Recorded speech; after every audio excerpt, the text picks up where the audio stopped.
T'as vu ça?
Bien.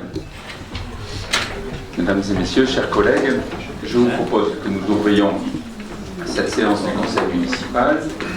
Nous allons procéder à l'appel. Marion Bergignan, Marie-Ange Babert, Jacques Choulet, Marie-Claire Duprat, Jean-Marc Favier, Sophie Dupouille, Madonnée Procuration, Arnaud Fabre, Elisabeth Brett, Johan Labarère, Aurélie Lévesque, Bruno Lamaison. 10 minutes de retard. On me dit qu'il aurait pris un peu de retard.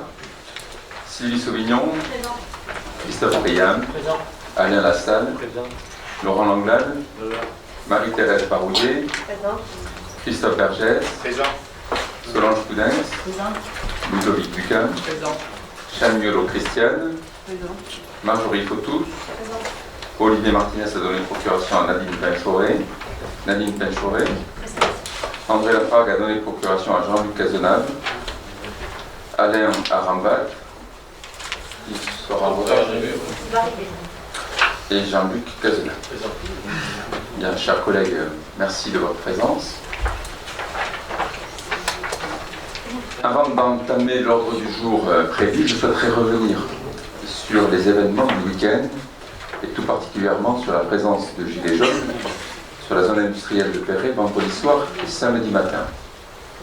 Informé par la gendarmerie du blocage de la zone, je me suis rendu sur place car les gilets jaunes souhaitaient rencontrer le maire et le député.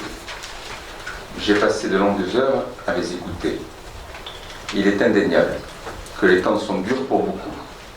Nul ne peut contester qu'il y a un réel problème de pouvoir d'achat. Toujours plus de taxes, avec une dette qui progresse et des services qui diminuent, c'est devenu insupportable. Ils ont souhaité insister également sur la coupure avec les élus, qui non seulement ne les écoutent pas, mais ne les entendent plus et semblent déconnectés de ce qu'ils vivent.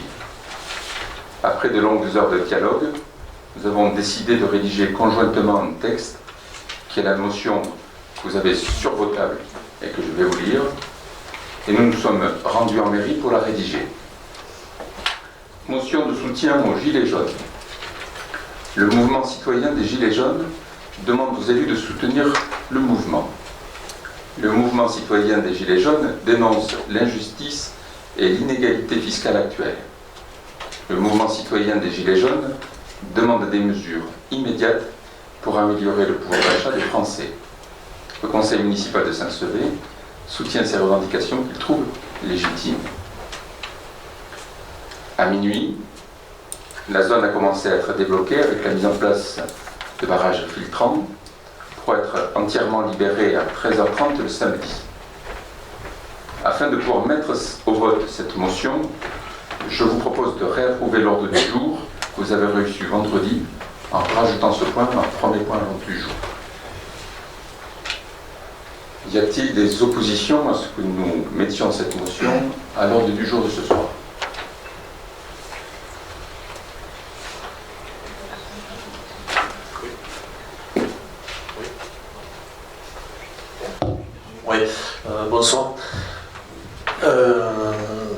Cette notion de soutien, nous la découvrons. Je parlais sans micro. Cette motion-là, en tant que membre de l'opposition, nous la découvrons. Nous aurions aimé être associés à la rédaction et peut-être aussi aux réunions avec les Gilets jaunes. Il n'en a pas été question. Nous soutenons complètement l'action des Gilets jaunes, mais nous ne voterons pas pour. Nous aimerions avoir été auditionnés ou concertés, je crois que ça été la moindre des choses. Ou informés, on découvre là, on s'assoit, on découvre ça. On est d'accord sur le combat. Il est légitime, il est dur, et ça, à mon avis ça va être pas très long. Ça ne va pas se faire comme ça. On n'est pas au bout du dénouement. Maintenant, moi je m'adresse à l'homme politique un peu tué, Arnaud. Le malaise il est profond depuis très longtemps. Ça fait très longtemps qu'il y a 60% d'abstention dans les urnes et les hommes politiques auraient dû se poser les bonnes questions il y a très longtemps. Et ce mouvement, on le sentait venir. Quand il y a de l'injustice fiscale, avec tout ce qu'on voit, de l'injustice, il est né la frustration. De la frustration, il est la violence. Je n'approuve pas du tout la violence gratuite, je suis farouchement opposé. Il y a des choses qui peuvent se comprendre. Voilà. Et ça, je crois que les hommes politiques, qu'ils soient de droite ou de gauche, sont tous responsables de cette situation. Donc je répète, on est très clair, on soutient le combat des Gilets jaunes et on ne votera pas cette motion. Pour l'unique raison de ne pas avoir été concerté et informé. Voilà. Écoutez, cette motion, elle a été écrite dans cette mairie entre 11h et minuit vendredi. Et on est mercredi. En 4 jours, tu aurais pu nous envoyer un mail. Vous me faites le reproche de ne pas avoir été associé à ces rédactions. Je regrette que monsieur le député ne soit pas venu vendredi soir alors que les Gilets jaunes souhaitaient le rencontrer. Rien n'empêchait l'opposition de venir vendredi soir et d'être présent. Moi j'ai entamé le dialogue avec eux, j'ai pris un engagement auprès des Gilets jaunes, c'est de ne rien bouger à ce texte qui a été écrit avec eux. Ce texte a été écrit avec eux, je ne vois pas. À partir de là, qu'est-ce que nous aurions pu changer à ce texte? Maintenant, vous savez, moi je ne suis pas là pour vous dire que les responsables c'est un tel ou c'est les autres. Collectivement, ces 30 dernières années, la droite et la gauche ont été au pouvoir. Collectivement, nous sommes responsables de cette situation. Moi, dans cette affaire, je me suis comporté en maire de cette commune. On m'a demandé de venir. Je les ai écoutés, j'ai pris un engagement solennel. C'est que je soumettrai au vote cette motion ce soir pour marquer au fond le soutien dans ce constat de cette injustice, de cette difficulté traversée par les gens, et au fond un appel à ce que des décisions fortes soient prises le plus vite possible pour que la situation s'améliore, que nous sortions par le haut de cette crise. C'est tout ce que j'ai fait. Vous refusez de le mettre à l'ordre du jour. À partir de là, cette motion, que je vais quand même mettre au vote, aura une valeur symbolique, mais ne pourra pas être mise officiellement dans le compte rendu de ce conseil municipal. En ce sens, par le refus de le mettre à l'ordre du jour, vous affaiblissez la portée de cette motion et vous êtes en contradiction avec vos propos liminaires. Je vous laisse à votre responsabilité. On ne participera pas à ce vote. Est-ce que vous acceptez pour autant que nous le mettions à l'ordre du jour? Si vous acceptiez de le mettre à l'ordre du jour, cette motion aurait une valeur officielle. Qu'après vous souhaitiez ne pas y participer, c'est votre chose. Vous acceptez qu'on le mette à l'ordre du jour? Je vous remercie. Par conséquent, je vous ai lu cette motion. Y a-t-il des gens qui sont contre cette motion? Y a-t-il des gens qui s'abstiennent? Y a-t-il des gens qui sont pour?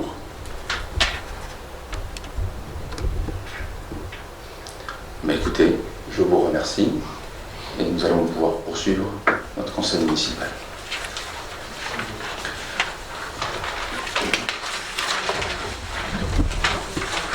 Nous avons au conseil municipal de ce soir toute une série de délibérations à caractère financier qui concernent le budget de l'eau, de l'assainissement, de la ville, le musée.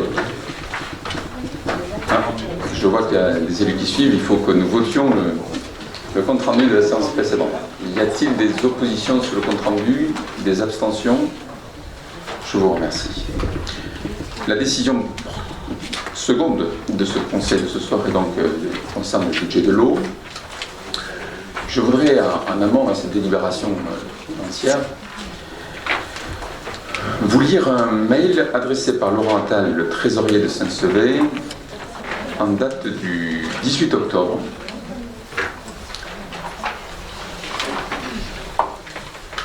Le conseil municipal généralement dure 1h30. Je vois qu'on a une assistante forte. Voilà. On va y aller et on voudrait tous vous remercier d'avoir tenu vos engagements ce soir. Merci à vous. Merci à vous. Merci. Je vous souhaite un bon retour. Et... On vous appellera pour une autre chose. Rien de grave, rien de grave. Merci à vous.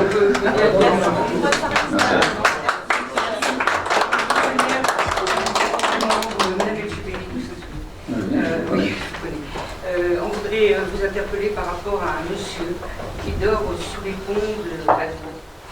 Donc un jeune de 30 et quelques années, donc on aimerait bien que les services sociaux, je ne sais pas, qui peut s'en occuper. Voilà. On a fait le signalement, madame. D'accord. Voilà. Cela, donc c'est en cours. Voilà, c'est juste C'est pour... suivi avec Écoutez, le signalement a été fait, mais c'est une situation qui nous interpelle tous et on va essayer de résoudre ça.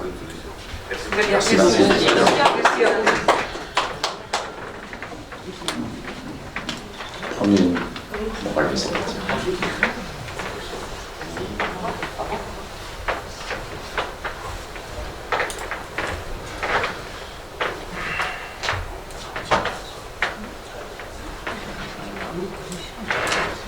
Bon, je souhaite la bienvenue à Alain et à Bruno, nos acteurs de la volaille. Donc ça a été peut-être un peu tôt. Voilà. Nous allons attaquer 6 délibérations à caractère financier. Je voudrais vous lire en préalable un mail adressé par Laurent Attal, notre trésorier de Saint-Sevé, qui nous a été adressé le 18 octobre. Bonjour. Chaque année, la direction des finances publiques attribue à chaque budget une note de qualité comptable allant de 0 à 20. Les résultats de l'exercice 2017 viennent de me parvenir. Je tiens à vous féliciter pour le résultat obtenu par le budget général de la commune, qui passe de 15,5 sur 20 pour la gestion 2016 à 18,7 sur 20 pour la gestion 2017, soit la meilleure note jamais obtenue jusqu'ici. Je profite donc de ce mail pour adresser toutes mes félicitations à Jacques Choulet, notre adjoint aux finances, ainsi qu'au service de la commune dont l'implication a contribué à ce bon résultat comptable.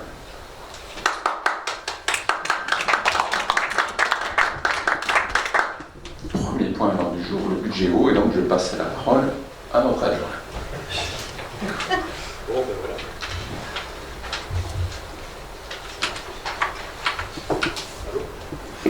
C'est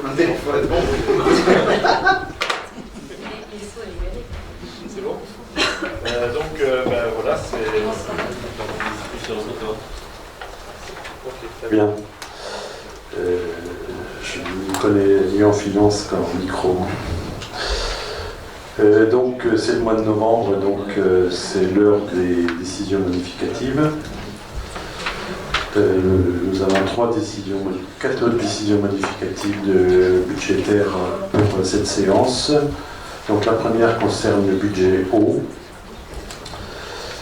Donc en fait nous avons constaté une vente d'eau supérieure pour 5 000 €.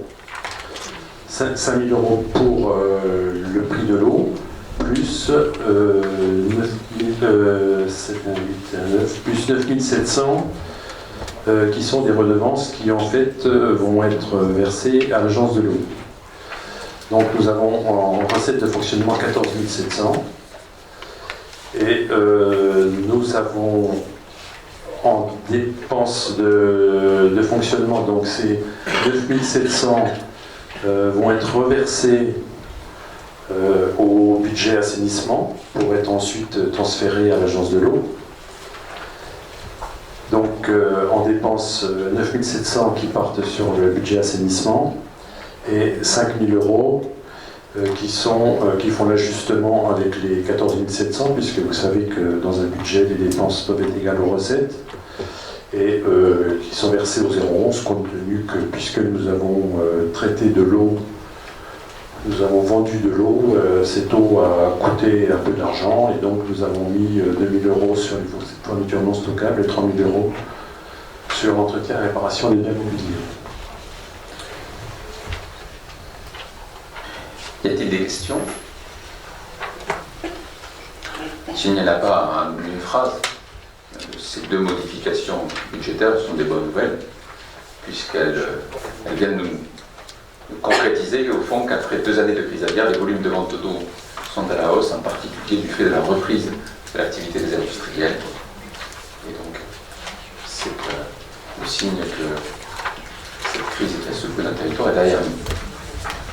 Y a-t-il sur le premier point, décision modificative numéro 2, budget eau, des oppositions, des abstentions? Je vous remercie. Les 2 points ayant été présentés en suivant par Jacques, à moins que tu aies des choses sur l'assainissement complémentaires à dire. Oui, au budget assainissement. Donc vous pouvez voir que en section fonctionnement, donc on a les 9700 euros de l'eau là qui ont été virés sur le budget assainissement. Ensuite, nous avons en recette de fonctionnement une régule SILEC qui en fait, je vous explique, des écritures de clôture d'un emprunt SILEC datant de 2013 n'ont jamais été réalisées.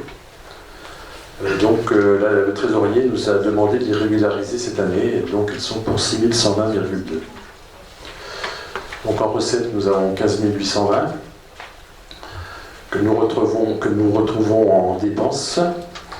Donc 8 000 euros pour le traitement de ces eaux en plus, puisque bon, on les traite, on s'en occupe au point de vue de transport de l'eau, on s'en occupe aussi. S'il y a plus d'eau, elles arrivent dans la station d'épuration, et donc ça génère des produits de traitement et des coûts supplémentaires. Donc on a ajouté 8 000 euros sur la section fonctionnement. Et pour compléter la 15 820, on a fait un virement à la section d'investissement de 7 820,2. Et en section d'investissement, en recette, on retrouve ces 7 820 qui sont virés de la section de fonctionnement et qui sont consommés pour 6 120 qui concerne toujours cet emprunt SILEC là, qui n'avait pas été clôturé. Ensuite, changement de chapitre pour 20 000 euros entre le 21 et le 23. Bon, ça, c'est des problèmes techniques, hein, puisque je veux dire, il y a des choses qu'on rentre dans le 21 mais qu'il faut passer au 23. Ça, c'est simplement de la technique comptable. Et plus 1 700 euros qui restent, qui sont donc affectés en investissement complémentaire au budget assainissement. Voilà. Y a-t-il des questions? S'il n'y en a pas, vous l'aurez compris, c'est des modifications à la marge qui sont liées à cet accroissement de l'activité. Y a-t-il des oppositions? Des abstentions? Je vous remercie. Point suivant, celui sur le budget ville. 2 événements exceptionnels ont frappé notre commune. L'épisode de l'inondation de la fin du mois de mai, pour lequel l'état de catastrophe naturelle a été reconnu, et l'incendie de l'école du parc de Toulousette dans la nuit du 3 septembre dernier. Tout naturellement, ces événements nous obligent à procéder à des ajustements budgétaires. Pour les intempéries, les travaux d'urgence ont été engagés en accord avec les autorités préfectorales pour 46 720 euros, qui sont financés par une aide de l'État pour 14 869 euros, et qui, pour le reste de la somme, nous a contraints à reporter des travaux prévus, notamment des investissements au Jacobin. Pour l'école, les dépenses imprévues ont dû être engagées en fonctionnement pour assurer la continuité du service et permettre aux enfants de reprendre 8 jours après l'incendie. Pour l'investissement, les diagnostics de structure, la désinfection préalable aux travaux de reconstruction et le rachat de matériel ont déjà été opérés. Une avance de l'assurance à hauteur de 150 000 euros a été versée. Elle est affectée pour moitié aux dépenses de fonctionnement que je viens de vous évoquer et pour l'autre moitié à l'investissement. C'est ce que vous retrouvez inscrit dans ces chiffres. Y a-t-il des questions ou une intervention? Oui, Marjorie. Oui, des questions vis-à-vis de l'école suite à la commission que nous avons eue début octobre, je crois. Vous parlez effectivement d'avancée de certains travaux ou de certaines évaluations. Pouvez-vous nous en dire plus à ce jour? Et deuxième question, qui concerne un petit peu la suite aussi des discussions que nous avons eues en commission par rapport aux frais engagés sur le transfert de scolarité, des frais de scolarité sur Sainte-Thérèse. Est-ce que à ce moment-là, l'assurance ne couvre pas ces frais? Enfin voilà, expliquez-nous. Si l'assurance pour les frais, puisque les 150 000 euros qui ont été versés, donc il y a des frais qui ont été couverts. Mais je profite de... Attendez, Claire, si on veut que tout le monde entende, il faut que vous preniez le micro. Ah, ouais, pardon. Je peux peut-être vous lire, je le lis maintenant ou pas? Je vais, avant de vous passer la parole, Claire, sur les éléments je vous réponds après. Sur les éléments de l'école, qui est un gros sujet sur lequel il n'y a pas une journée où on travaille dessus. Nous n'avons pas engagé une seule dépense sans qu'elle soit validée au préalable par l'assurance, de façon à s'assurer que chaque euro dépensé allait bien donner lieu à un euro financé par l'assurance. Ce que je vous avais dit d'ailleurs, donc c'est ainsi qu'on a pu passer les commandes de matériel, de fourniture, donc toutes les dépenses qui ont été engagées, notamment de mise aux normes des locaux, puisqu'on a fait un peu de réparation de toilettes, de la peinture, pour que les enfants soient accueillis dignement. On a fait quelques travaux de sécurisation pour boucher les trous dans les cours de récréation, puisqu'on avait un enfant qui était tombé. Toutes ces dépenses-là ont été prises en charge à 100% par l'assurance. Pour ce qui concerne donc là c'est dans le fonctionnement quotidien de l'école. Pour ce qui concerne, sachant qu'aujourd'hui on a donc, pour que les choses soient très compréhensibles de tous, 4 classes qui sont accueillies au collège, 3 classes au collège, 4 classes dans les locaux de Sainte-Thérèse et une classe à Sainte-Eulalie. Claire, je vais passer la parole pour que nous fassions un topo là-dessus, sur l'investissement. Aujourd'hui, on a lancé, de concert avec les assurances, avec l'expert assuré qui défend nos intérêts auprès de l'assurance, la désinfection. La dernière tranche de désinfection est en cours. Donc, on a bien sûr lancé les diagnostics structures pour analyser les bétons, tous les diagnostics qui concernent l'amiante, recherche de l'amiante éventuellement, des choses comme ça. Nous n'avons pas lancé un seul travaux sur l'école à ce jour, pour la simple et bonne raison que nous n'avons pas fini la négociation avec l'assurance et que nous n'avons toujours pas l'exactitude de la somme qui pourrait nous être versée sur ce chantier. J'ai bon espoir qu'au prochain conseil qui aura lieu en début d'année, nous puissions avoir eu des avancées et vous permettre de vous donner toutes les informations. Aujourd'hui, on a encore un brouillard sur cette question, puisque financièrement, on ne sait pas où. Les arbitrages sont pas encore rendus. Je ne sais pas si j'ai été clair sur l'investissement, sur le fonctionnement au quotidien de l'école, qui est aussi un vrai souci. Claire, vous pouvez peut-être nous en dire plus. Alors, sur le fonctionnement, je pense qu'on avait débattu en commission, Dieu merci, on était resté longtemps, on avait débattu pendant 2 heures. On avait écouté les doléances de chacun, dont les vôtres, ce qu'on pouvait faire, ce qu'on ne pouvait pas faire. Et je vous avais dit que ce qui était difficile, c'était justement l'attente de l'assurance, qu'on ne pouvait rien faire sans qu'il y ait des assurances. Alors je profite de cet instant, qui est quand même un instant solennel, pour dire que certains parmi vous mettent un petit peu des bâtons dans les roues. Parce que quand en conseil du collège, j'entends dire que le conseil départemental est prêt à financer du personnel qui resterait là pour que les enfants aillent à la cantine, et pour rappeler que le conseil départemental verrait que tous les enfants puissent aller au collège, que s'ils ne vont pas au collège, c'est parce que monsieur le maire ne veut pas et ne prend pas la main tendue du conseil départemental. Tout ça, ce sont des balivernes et ce sont des mensonges. Alors, pour que ce soit clair pour tout le monde, je vais vous lire la lettre qui a été envoyée. Oui? Mon intervention. Non, mais je pose juste la question de l'avancée. Voilà. Mais je vais vous lire alors la lettre que nous a envoyée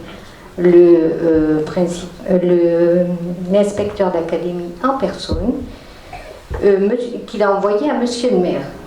Monsieur le maire, j'ai effectué le vendredi 23 novembre une visite des 3 sites scolaires, Pérali, Collège Cap de Gascogne et École Sainte-Thérèse, hébergeant les classes de l'école du parc de Saint-Sever. Outre la réactivité des hôtes et de chacun des acteurs pour créer les conditions d'un accueil des plus satisfaisants au regard des circonstances, en particulier de l'école Sainte-Thérèse et du collège du Cap de Gascogne, accueillant respectivement 4 et 3 classes, j'ai l'honneur de vous faire part des observations suivantes.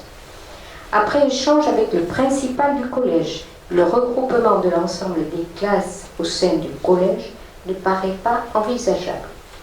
À la fois pour des questions d'espace, 8 salles mobilisées sur un total de 26, d'autre part pour des questions de sécurité et de flux dans l'établissement, contraintes supplémentaires générées par une mixité des âges scolaires primaires et secondaires. Rappelez, on avait évoqué ça, où des parents même ne souhaitaient pas que les enfants aillent au collège parce qu'ils les trouvaient trop petits pour être avec des grands.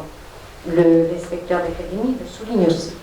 La séparation des membres de l'équipe d'encadrement scolaire obère le travail de continuité pédagogique entre les différents niveaux et cycles de l'école élémentaire.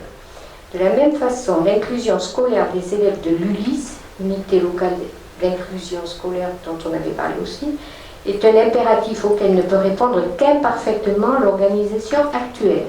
Présence des seules classes du cycle 2 sur le site de l'école privée Sainte-Thérèse. Fort de ces constats, considérant des délais nécessaires à la restructuration totale de l'école du parc, qui dépasserait le terme d'une année scolaire, le regroupement dans un même ensemble, composé d'espaces modulaires, de la totalité des élèves, classes et enseignants de l'école élémentaire, m'apparaît comme la réponse éducative la plus appropriée.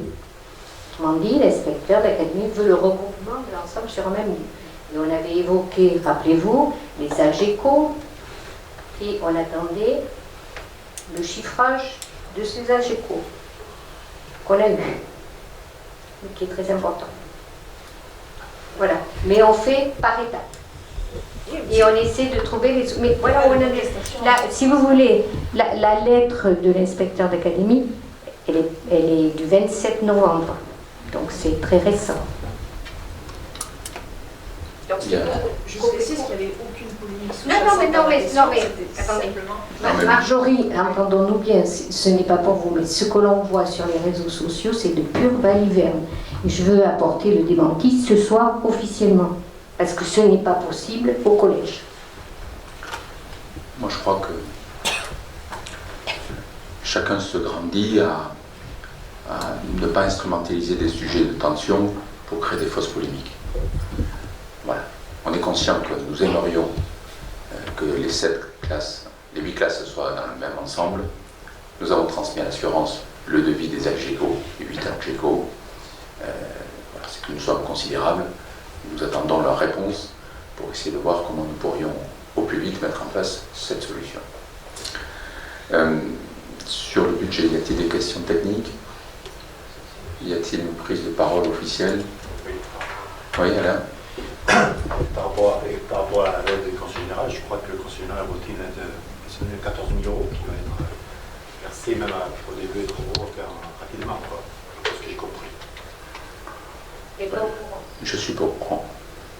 Ce que je sais par contre, c'est que le Conseil général, et c'est ça qui est dans l'ADM, n'a pas honoré la subvention que nous lui avions demandée, qui avait été votée ici en conseil municipal, sur les infrastructures sportives, et que j'annule pour 14 771 € de crédits qui étaient inscrits, mais qui au final correspondent à des subventions inférieures à ce qui avait été prévu de la part du département. Donc s'il y a une bonne nouvelle sur l'école, ça viendra compenser cette aide sur les infrastructures sportives qui n'a pas été donnée, alors qu'elle correspondait au vote de ce conseil municipal. Je ne me lancerai pas dans des polémiques, mais je note aussi que tout le monde s'était vanté de l'exposition sur l'inventaire fait par Marie Ferré. Une subvention a été envisagée. Au final, nous avons eu un écrit nous disant que rien ne serait versé de la part du département. J'espère que tout le monde va se ressaisir. Y a-t-il des votes? Non, juste, je n'avais pas terminé. Oui, pardon. C'est vrai que comme on n'avait pas voté les budgets, donc l'ADM, on ne participe pas à faire, on était contre. Là, le fait exceptionnel de l'événement que la ville a subi, donc nous avons décidé de nous abstenir par rapport au vote pour tenir compte quand même des événements et de la République. Oui, je vous remercie.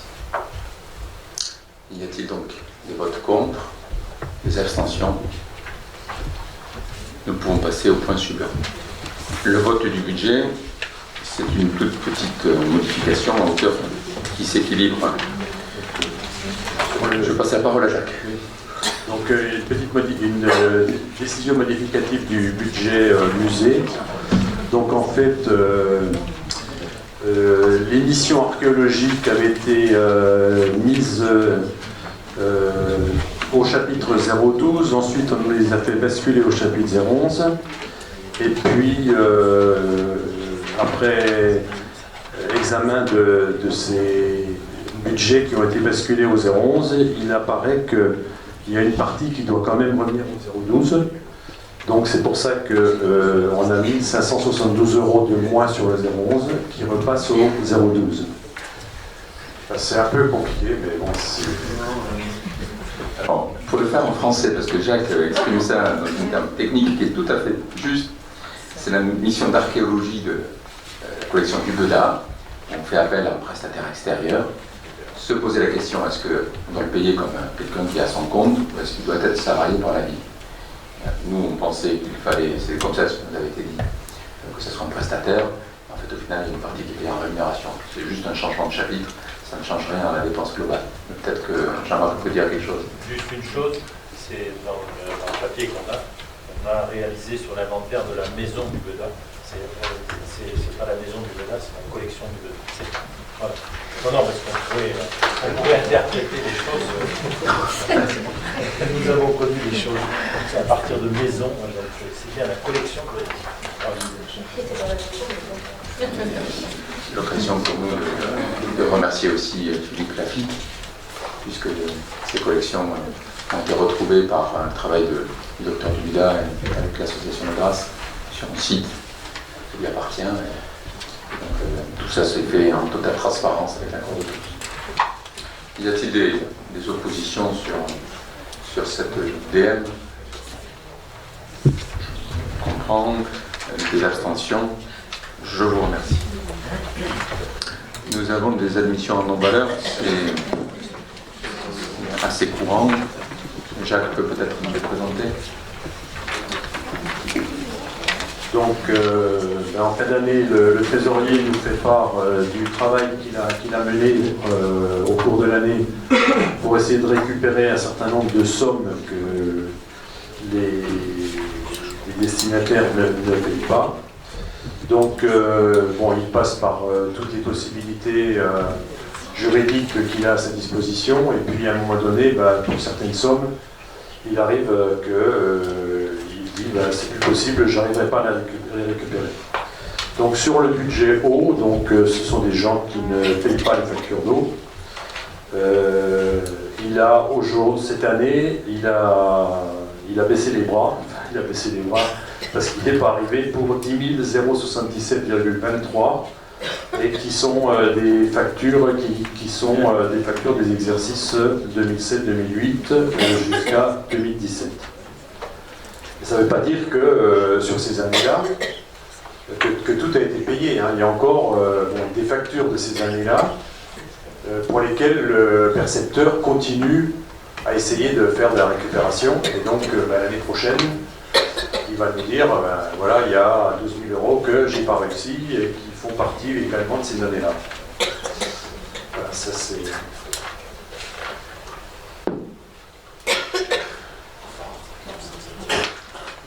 L'occasion pour moi de faire preuve de pédagogie. Ce n'est pas la ville qui relance le paiement d'une facture, c'est le percepteur et ses services qui le font pour le compte de l'ensemble des collectivités locales. Et malheureusement, comme dans le privé on appelle ça des impayés, dans le public on appelle ça des non-valeurs. Il y a des cas de figure où on n'arrivera pas à recouvrer l'argent et donc il nous faut intégrer ces éléments-là dans les comptes. Je propose que nous les votions les uns après les autres. Admission en non-valeur, budget de l'eau, il y a été des oppositions, des abstentions. Je vous remercie. Admission en non-valeur pour le budget ville, y a-t-il des oppositions? C'est le même principe. C'est le même principe, bon, c'est plus des factures de cantine que des factures de vin. Ce sont des factures qui ne seront pas récupérées. En montant plus limité. Oui, il y en a pour 1274. 14, 20. Y a-t-il des oppositions là-dessus? Des abstentions? Je vous remercie. 7e point à l'ordre du jour, c'est une délibération courante. Nous votons habituellement les budgets au mois de mars et pour nous permettre de poursuivre les opérations qui sont en cours sur les mois de janvier, février et mars. Il nous revient d'autoriser le maire et la collectivité d'engager des dépenses d'investissement dans l'attente du vote du budget. Tout ceci est encadré, c'est au maximum hauteur de 25% du budget d'investissement de l'année précédente. C'est ce que nous proposons, de retenir ce budget de 25%, ce montant de 25% que nous avons réparti au regard des projets en cours. Vous retrouvez bien sûr un montant important aux installations sportives, puisque la rénovation du vestiaire de la piscine et sa transformation en vestiaire polyvalent pour la plaine des sports est en cours. Il vous a été présenté en commission de travaux et c'est une dépense, puisque le chantier devrait finir au mois de mai, qui va se générer des décaissements principalement sur le premier trimestre de cette année. Nous avons également la poursuite de la restauration de l'abbatiale à hauteur de 90 000 €. Nous avons enfin provisionné 180 000 € au titre de l'école, puisqu'il y aura forcément à un moment donné des frais de maîtrise d'œuvre, des études complémentaires sur cette période-là. Vous avez également pour le budget musée une demande d'autorisation à hauteur de 31 000 €. Je vous rappelle que le musée va connaître cette année sa 3e tranche sur sa rénovation, avec notamment toute la section abbaye, avec la maquette de notre abbatiale, des chapiteaux romans qui ont été moulés. Et donc, il y aura des dépenses qui interviendront d'ici le vote solennel du budget. Y a-t-il par rapport à ça des questions? Non, pas une question, mais Oui. une petite remarque, une fois de plus. Nous avons eu notre réunion annuelle commission de travaux. J'ai eu peur qu'elle ne se fasse pas, mais c'est finalement fait. Et en fait, bon, j'appelle pas ça moi une réunion de travaux, j'appelle ça une réunion d'information. Commission de travaux, pour moi, on est au départ du projet. On part d'ensemble du projet, on débat du projet, on amène des solutions. Et là, on découvre, on arrive Alors très bien pour les assos sportives, c'est très bien, l'information. Enfin, pour moi, ça ne me convient pas. On arrive, le plan est dessiné, l'architecte est là, les artisans sont choisis, les artisans ont commencé les travaux et on nous invite à la réunion, commission de travaux. Moi, j'appelle pas ça du travail. C'est mon avis personnel. Je ne ferai pas ça du tout. Ce serait bien qu'on soit associé au départ du projet, une fois de plus. Quel dommage que vous n'ayez pas fait cette préconisation, que vous ne l'ayez pas appliquée à vous-même quand vous étiez dans la majorité. J'ai découvert, en étant élu, toute une série de projets que vous avez étudiés sans associer l'opposition. Projet de piscine avec toboggan et rénovation de la plaine des Sports en 2011. Jamais présenté en débat d'orientation budgétaire et sans engager des dépenses. Jamais présenté en commission. Et je pourrais faire la liste. Donc tout ça affaiblit grandement votre propos. Dernier point. Non, du tout. Dernier point. Travaux, on est au départ du projet. Dernier point, je rappelle qu'il n'y a pas un marché qui n'est pas passé par une commission d'appel d'offres. On le fait systématiquement, y compris quand on est en dessous des seuils, de façon à ce qu'un membre de l'opposition puisse assister à tous les choix. Ce que tu évoques, notamment sur la piscine. Non, ça c'est la commission. Non, mais puisque tu nous dis, je voudrais finir, je ne t'ai pas coupé. Nous avons fait un effort de transparence exceptionnel en allant plus loin que les obligations qui sont les nôtres, en faisant en sorte que systématiquement, sur tous les chantiers, il y ait une commission d'appel d'offres, alors que dans la plupart des cas, on a une procédure adaptée et elle n'aurait pas à se réunir. Et donc, André Lafargue, qui malheureusement n'est pas là ce soir, a pu assister avec nous au choix des prestataires sur tous les chantiers d'investissement, tous. D'autre part, sur le gros projet, celui qui est la somme la plus importante, l'écoquartier, un membre de l'opposition et membre du comité de pilotage avec nous est associé au choix. Donc peut-être que tout n'est pas parfait, qu'on peut encore s'améliorer, mais je ne peux pas laisser dire que nous ferions les choses sans associer l'opposition. Je ne parle pas de la commission appel d'offres, je n'en fais pas partie. Les représentants qui y sont se justifieront, ils diront leurs propos, ce n'est pas les miens. Moi, ce qui me concerne, c'est commission de travaux. Commission de travaux, j'aimerais être au départ. C'est quand même pas compliqué. Vous avez travaillé sur ce projet durant des mois. Moi, je l'ai découvert il y a 15 jours, je crois. Pour finir. Oui, tu es élu depuis, je crois, 1 an aussi, ou 2 ans. 2 réunions en 2 ans, c'est pas mal. C'est mieux que 0. Ouais. Mais ça me donne l'occasion, je n'avais pas envie de polémiquer là-dessus. Nous avons fait une commission financière, aucun membre de l'opposition présent. Alors moi je veux bien qu'on demande systématiquement à être associé, mais l'exemplarité, elle doit être sur tous les sujets. Je parle de ce qui me concerne. Mais moi je te parle de ce qui m'intéresse. Il y avait une commission hier, et vous n'êtes pas venu, alors qu'on a des aides importantes, sur des budgets importants. Voilà. Alors après, l'association, c'est un éternel débat. Moi, quand il y a les intempéries qui nous tombent dessus, et qu'il faut réagir, on a lancé des travaux d'urgence, on n'a pas fait une commission pour valider, on les a fait. Lorsque nous avons le sujet de l'école, on a fait des commissions, mais il est tout à fait normal. Mais je parle pas il est tout à fait normal que nous vous présentions les projets une fois que les choses sont un peu préparées. Mais ne vous inquiétez pas, nous avons un gros projet sur la rénovation de la Loubert.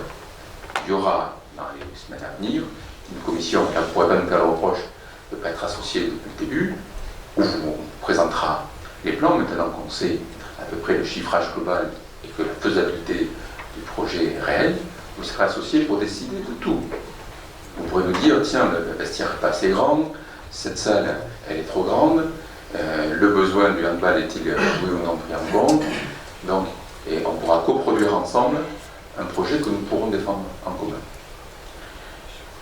Sur ce projet de dépenses d'investissement, y a-t-il des oppositions? Des abstentions? Je vous remercie. 8e point, et ce sera le dernier à caractère financier. Il nous revient de voter le rapport de la Commission locale d'évaluation des charges transférées. Nous sommes depuis la fusion de nos 3 ex-communautés des communes, dans un processus où certaines missions autrefois exercées par la communauté des communes sont restituées aux communes. Normalement,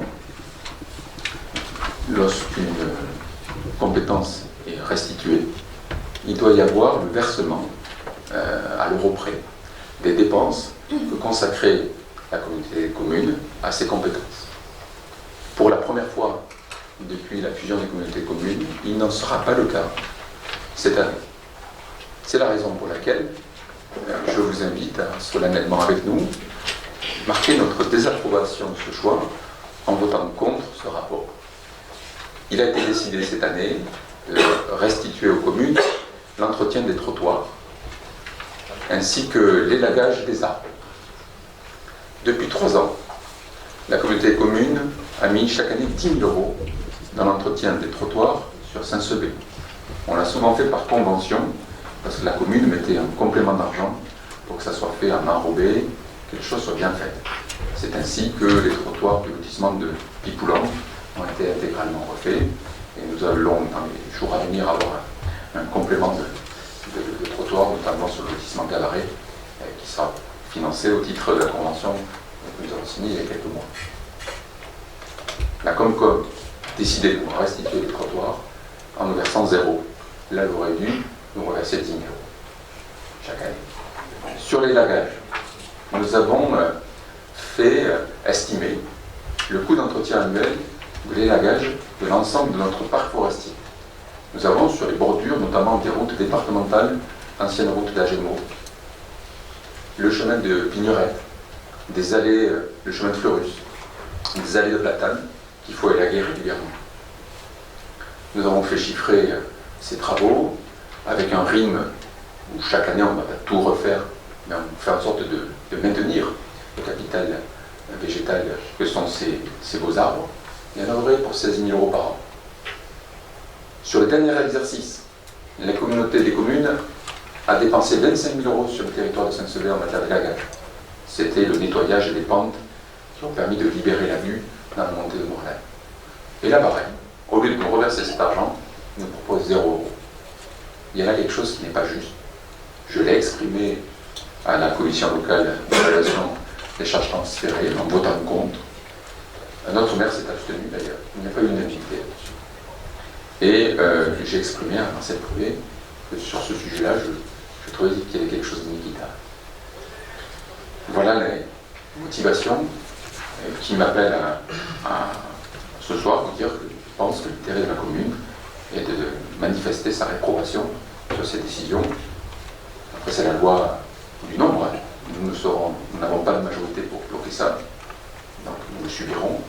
Mais il nous revient symboliquement de marquer notre position à ça. Y a-t-il des questions? Y a-t-il des oppositions? Alors là, alors moi, nous on s'oppose à ce rapport qui est pour dénoncer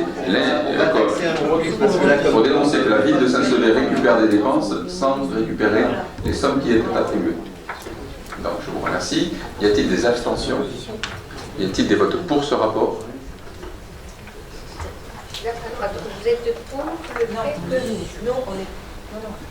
Alors vous êtes pour quoi? Contre, vous l'avez dit, monsieur le maire, vous l'avez bien précisé, là, ce que vous votez contre le rapport. Oui. Voilà, tout à fait. C'est ça. Pour manifester que nous ne comprenons pas. Vous maintenez votre position, pris auprès de la Comcom. De toute façon, vous l'avez dit.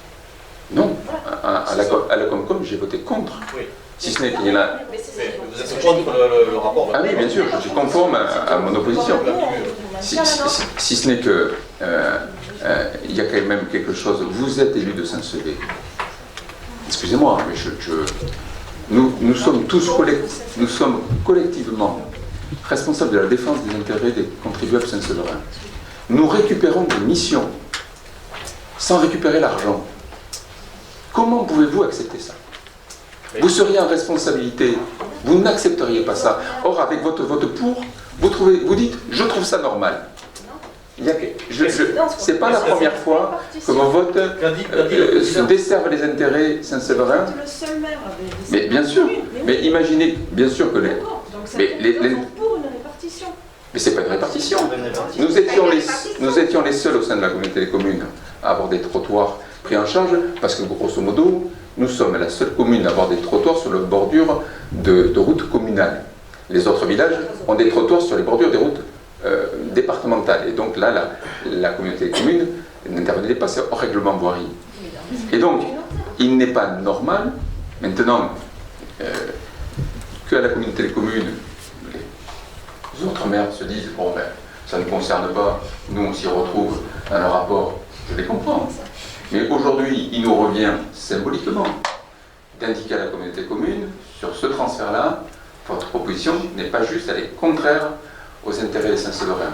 En votant pour, vous allez à l'encontre de la défense des intérêts Saint-Séverins. Je ne changerai pas votre vote, il a eu lieu. Je voulais vraiment du fond du cœur vous dire qu'on ne construit pas un avenir pour cette commune en jouant contre les Saint-Séverins. Comment t'as pas eu gain de cause? Pourquoi t'as pas eu gain de cause? Comment ça se fait? Mais je vous l'ai expliqué. Mais le président m'a confirmé, Arnaud, je suis tout à fait d'accord avec toi. Je ne te restitue pas d'argent pour les trottoirs et pour les lagages. C'est mon arbitrage financier. Voilà. Je lui décide. Après, il y a une majorité. Mais en tout cas, sur ce point-là, il n'y a pas de justice. Et donc, je vous redis, on ne construit pas un avenir pour sa commune en jouant contre les intérêts de Saint-Séverin. Sur cette décision, je ne comprends pas. Il peut y avoir des accords politiques, mais vous ne pouvez pas voter contre l'intérêt des Saint-Séverins. C'est notre responsabilité collective. Vous ne pouvez pas non plus chaque fois remettre en cause les positions de l'opposition. Point suivant. Point suivant. Demande de subvention. Peut-être que là on va se rejoindre. Nous avons à la fin des sports le vestiaire de la piscine qui date de 1969, semble-t-il. Dépôt du permis. Il n'a pas connu de... à la limite, l'ouvrage a bien résisté. Il n'a pas connu de travaux profonds depuis lors. Il nous revient donc de le mettre en norme, et de le mettre en norme, notamment accessibilité, une rampe, avec la possibilité, y compris pour les handicapés, d'accéder au bassin. Ce qui serait un prépuce, une vraie attention à ceux qui sont dans la souffrance, et une vraie question d'égalité en la matière. Nous avons, par le travail qui a été fait, mis en place une polyvalence pour ce vestiaire.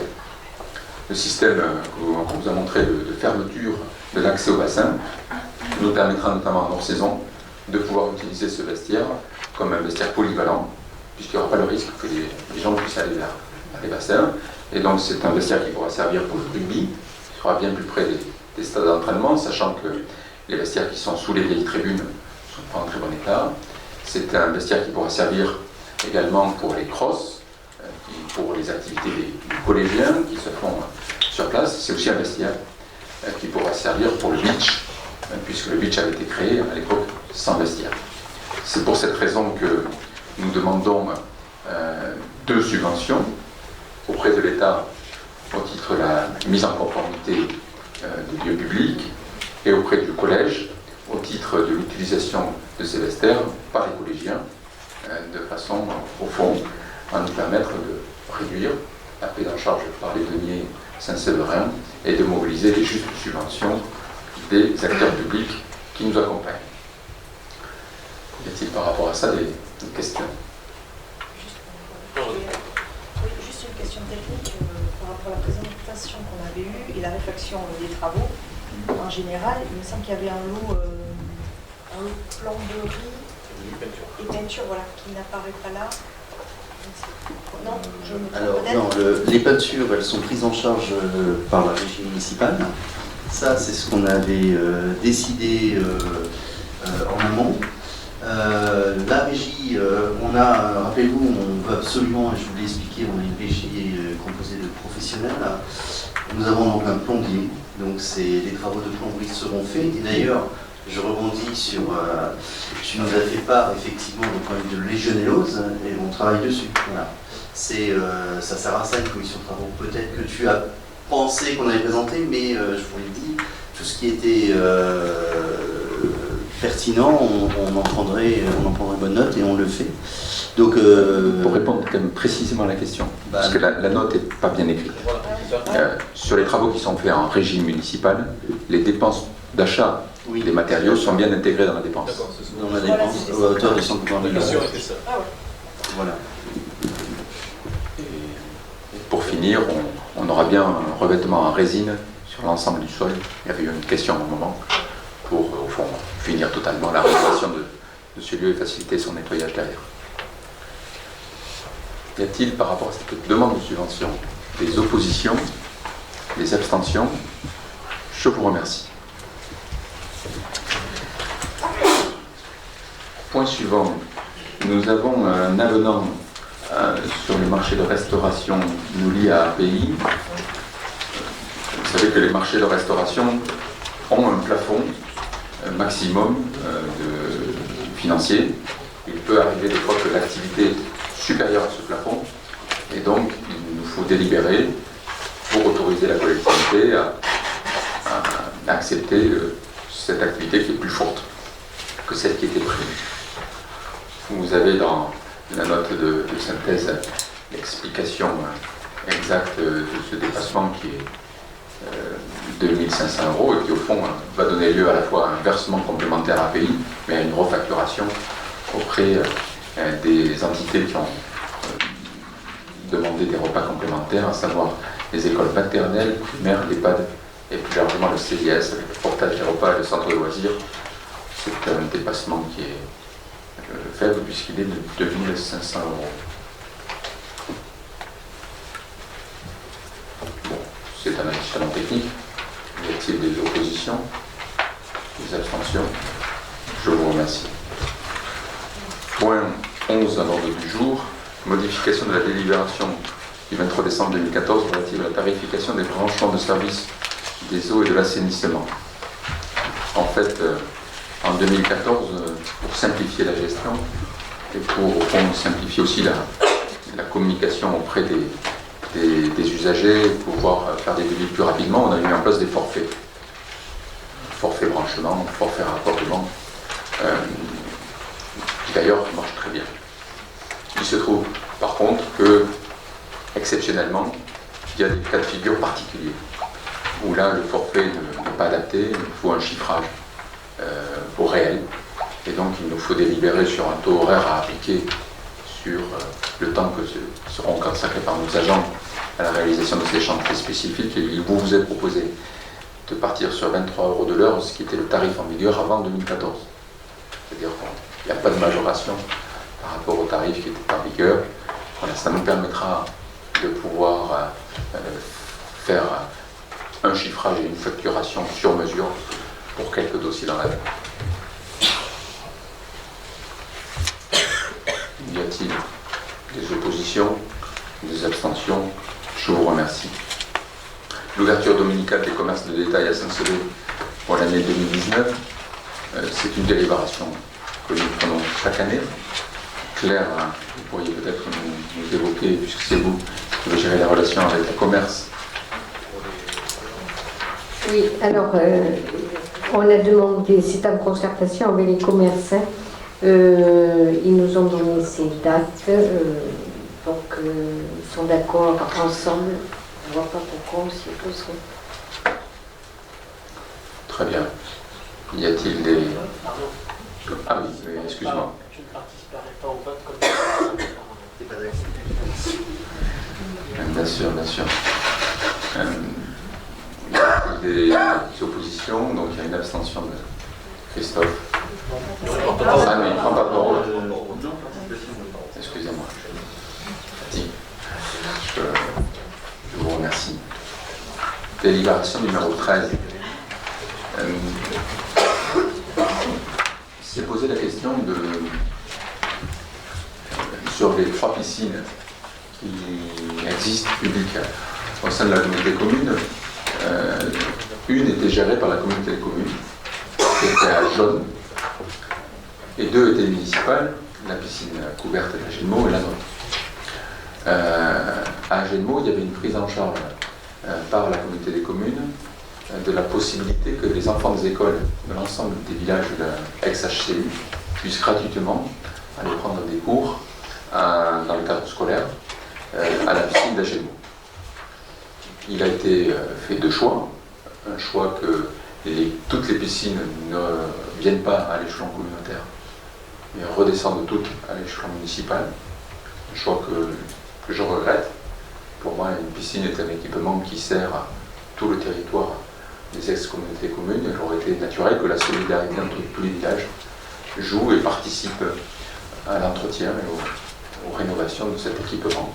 Nous continuerons à l'assumer municipalement. Pour autant, et pour que le service soit uniforme sur l'ensemble du territoire, il a été demandé aux communes de Jaune et de Saint-Sevé de permettre un accueil de classes et des villages voisins sur les mois de juin et de septembre, pour que ces villages puissent faire une initiation à la natation. Et donc, en contrepartie, la communauté des communes nous versera une indemnité qui est de 3 600 €, 1 800 € par an. Donc, ça a été adopté à la communauté des communes. Il nous revient, puisque c'est une convention, de le voter aussi au niveau municipal. Y a-t-il des questions? Y a-t-il des oppositions? Des abstentions? Je vous remercie.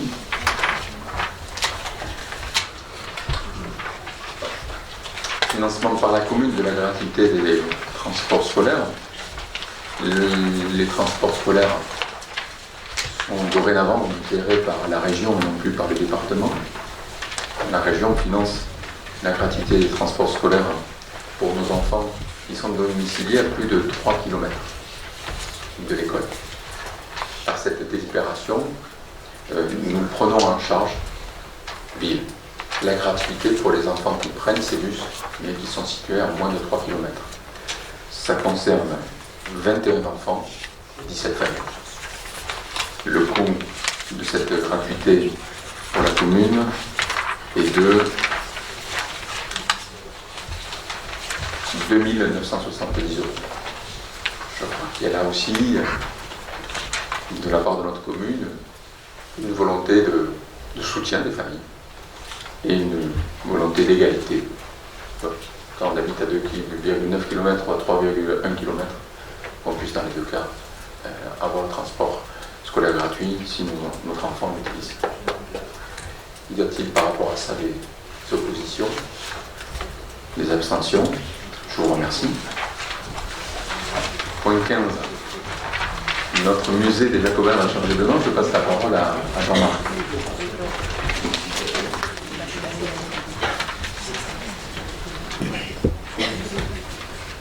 Donc notre musée que nous connaissons sous le nom de musée des Jacobins, mais qui en réalité au départ avait un autre nom, ça je l'ai appris il n'y a pas très longtemps, puisqu'il s'appelait musée archéologique du centre culturel. Donc ce musée des Jacobins est un musée labellisé Musée de France. Vous savez qu'on a engagé un projet scientifique et culturel sur ce musée. Dans le projet scientifique et culturel, on avait noté que ce musée changerait de nom et s'appellerait désormais Musée d'art et d'histoire du Cap de Gascogne. Pour que ce musée puisse s'appeler Musée d'art et d'histoire du Cap de Gascogne, il faut que l'on ait l'accord du ministère de la Culture, ce que nous avons, et bien entendu, il faut que ce soit validé par le conseil municipal. Pourquoi changer de nom? Tout simplement parce que ce musée, en appelant ce musée Musée des Jacobins, on pourrait avoir l'impression que ce musée ne parle que des Jacobins, des Dominicains. Or, ce musée parle de la ville de Saint-Sevé dans son ensemble, et donc on appelait ça Musée des Jacobins parce qu'il se situait aux Jacobins.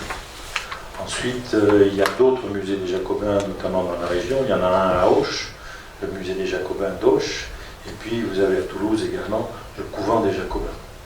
Donc il nous paraissait important de recentrer, je dirais, l'appellation sur la ville de Saint-Sevé. La ville de Saint-Sevé, c'est Cap de Gascogne. Donc appeler notre musée Musée d'art et d'histoire du Cap de Gascogne, ça nous semblait tout à fait adéquat. D'autant plus que donc, ce musée va avoir 3 sections. Une section gallo-romaine, une section consacrée au Pilatus, et puis une section consacrée à l'abbatiale, et un petit peu également aux Jacobins. Voilà, donc nous mettons ça au vote, et le musée s'appellera dorénavant Musée d'art et d'histoire du Cap de Gascogne. Si vous votez pour.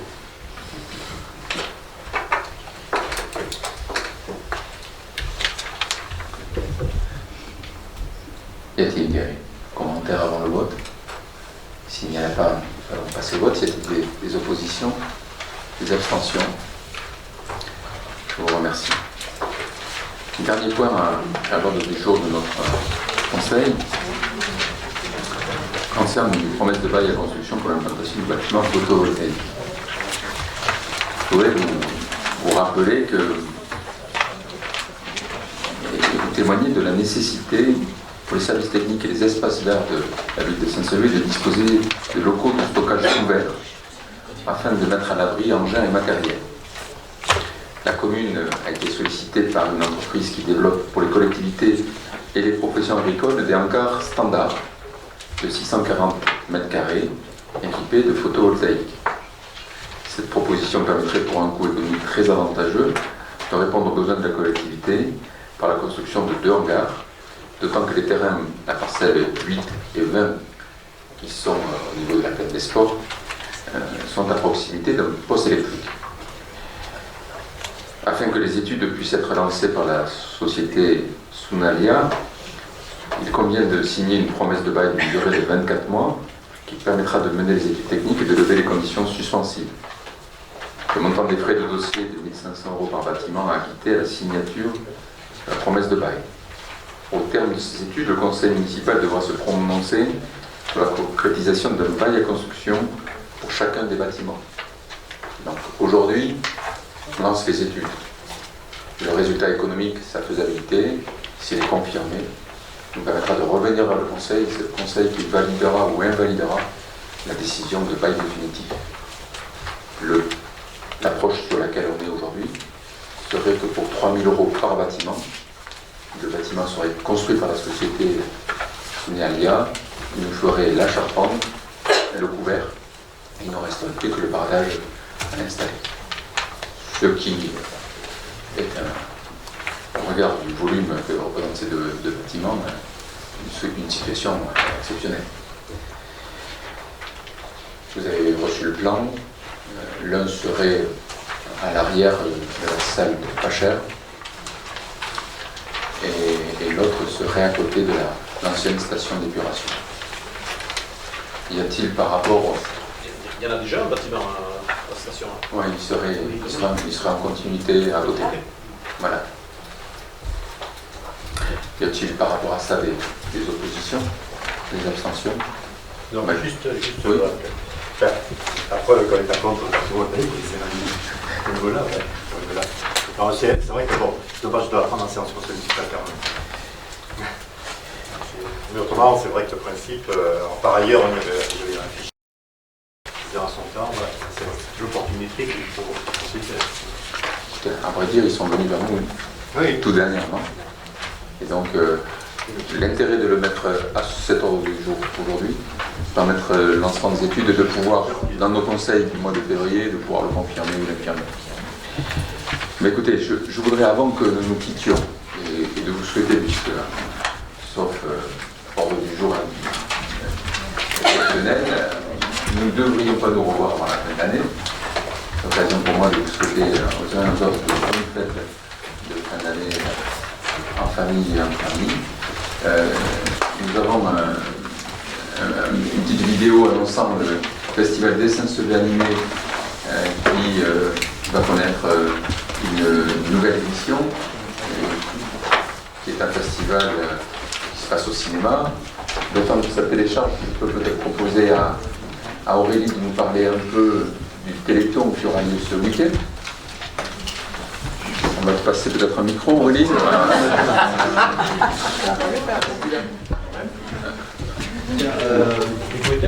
Parce que c'est Donc, Aurélie va vite nous parler du Téléthon.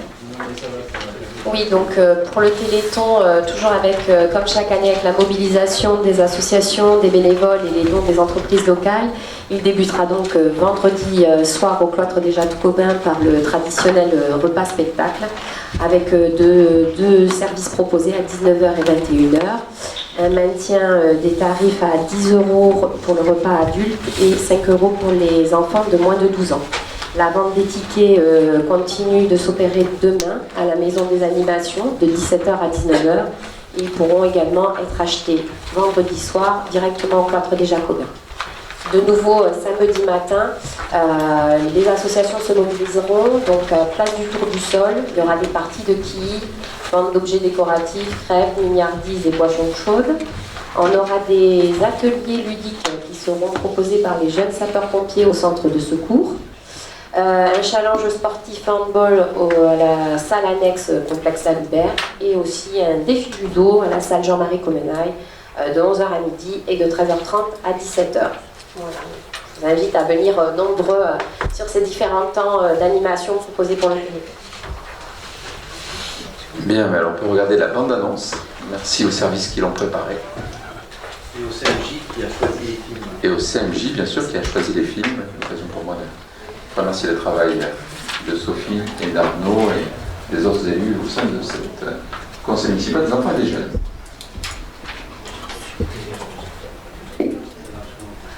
Ça va arriver, ça va arriver. Le début est sensuel.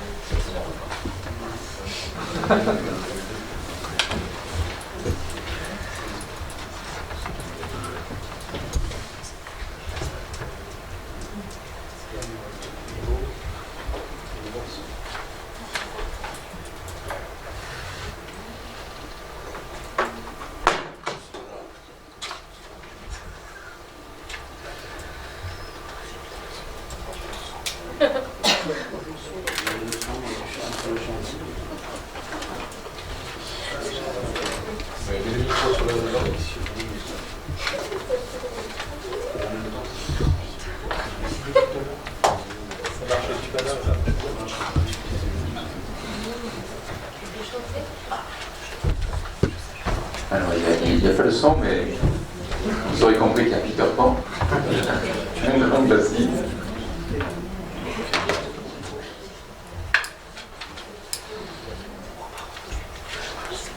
Nous avons Roxy Rookie.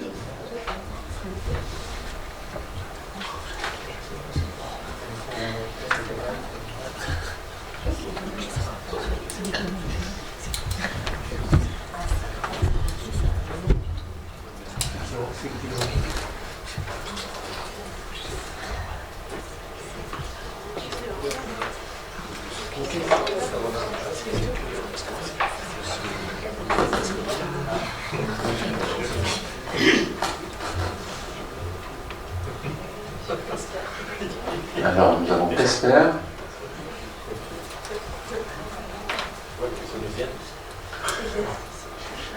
Je suis un spécialiste du cinéma muet.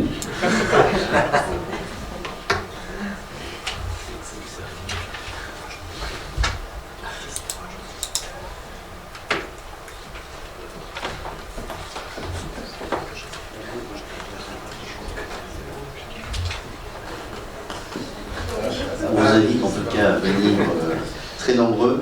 Donc n'oubliez pas, donc 2 € la séance, avec à chaque fois un ticket collation qui est offert par l'association des commerçants, ce qui permettra à vos enfants, petits-enfants, d'aller dans les commerçants locaux qui acceptent de jouer le jeu depuis maintenant 4 ans.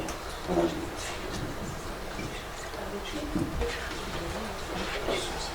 Alors ça, je ne sais pas ce que c'est.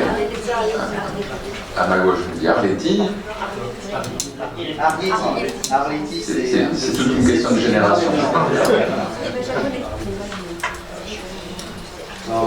C'est spécialisé